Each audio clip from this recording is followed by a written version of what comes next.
আলী আহমেদ হুছেইন আদিৰ পিছত এইবাৰ শৰ্মা ঠাকুৰীয়াৰ পাল। বড়ো ৰাভা পেগুৰ পিছত এইবাৰ পাল কলিতা ডেকা দাস বৰুৱাৰ। আদানীক মাটি দিবলৈ এইবাৰ মূলসুঁতিৰ অসমীয়াৰ ভেটি উচন কৰিব চৰকাৰে। আজৰাৰ বিমানবন্দৰৰ কাষতে লাগি থকা ৭০ বিঘা ভূমিত উচ্ছেদ কৰিব হিমন্তই। ঘৰ ভঙা হ'ব ১০০ৰো অধিক শৰ্মা বৰুৱা দাস ঠাকুৰীয়া উপাধিৰ লোকৰ। লুণ্ঠনৰ ক্ষেত্ৰত জাতি ধৰ্ম বৰ্ণ নিৰ্বিশেষে এজন নিৰপেক্ষ মানুহ হিমন্ত বিশ্ব শৰ্মা। অসমৰ ভূমি বেদখলমুক্ত কৰাৰ দাবীৰে দৰিদ্ৰ কৃষক শ্ৰমিকৰ পেটত লাথ মাৰি বাংলাদেশীৰ নামত উচ্ছেদ নামৰ এখন নাটক চলাই আছে হিমন্ত বিশ্ব শৰ্মাৰ চৰকাৰে।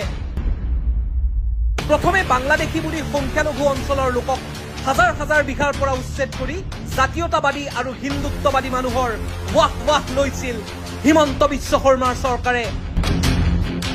২০২৬ চনৰ নিৰ্বাচনী বৈতৰণি পাৰ হ'বলৈ উচ্ছেদকে মুখ্য ইছ্যু হিচাপে গ্ৰহণ কৰিছে চৰকাৰে।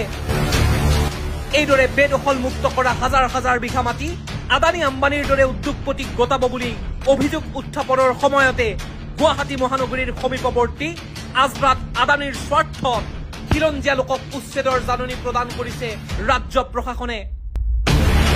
গুৱাহাটী বৰঝাৰ আন্তঃৰাষ্ট্ৰীয় বিমানবন্দৰ বিস্তাৰৰ বাবে অতীজৰে পৰা বসতি কৰি থকা খিলঞ্জীয়া পৰিয়ালক উচ্ছেদৰ জাননী প্ৰদান কৰিছে চৰকাৰে, যাক লৈ সমগ্ৰ বৰঝাৰ তথা আজৰা এলেকাত তীব্ৰ প্ৰতিক্ৰিয়াৰ সৃষ্টি হৈছে।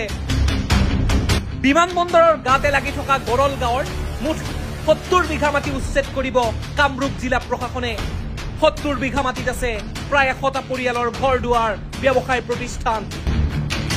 ইতিমধ্যে চৰকাৰে LA কেছ নং ১৭/২০২৫ ৩২৩৬ যোগে ইতিমধ্যে জাননী প্ৰদান কৰিছে।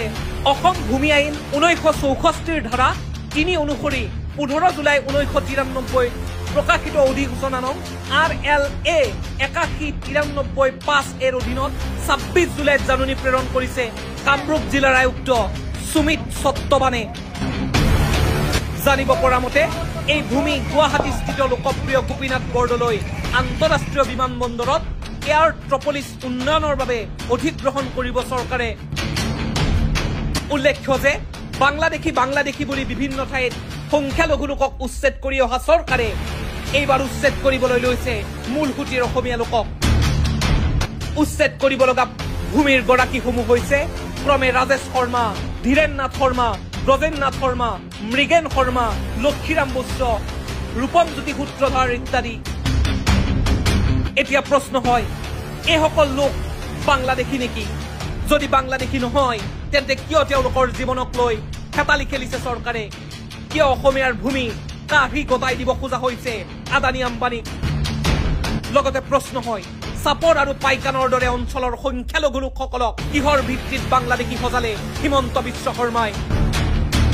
এতিয়া শৰ্মা ঠাকুৰীয়া কলিতা বৰুৱা বৈশ্য উপাধিৰ মানুহকো বাংলাদেশী সজাব খুজিছে নেকি চৰকাৰে?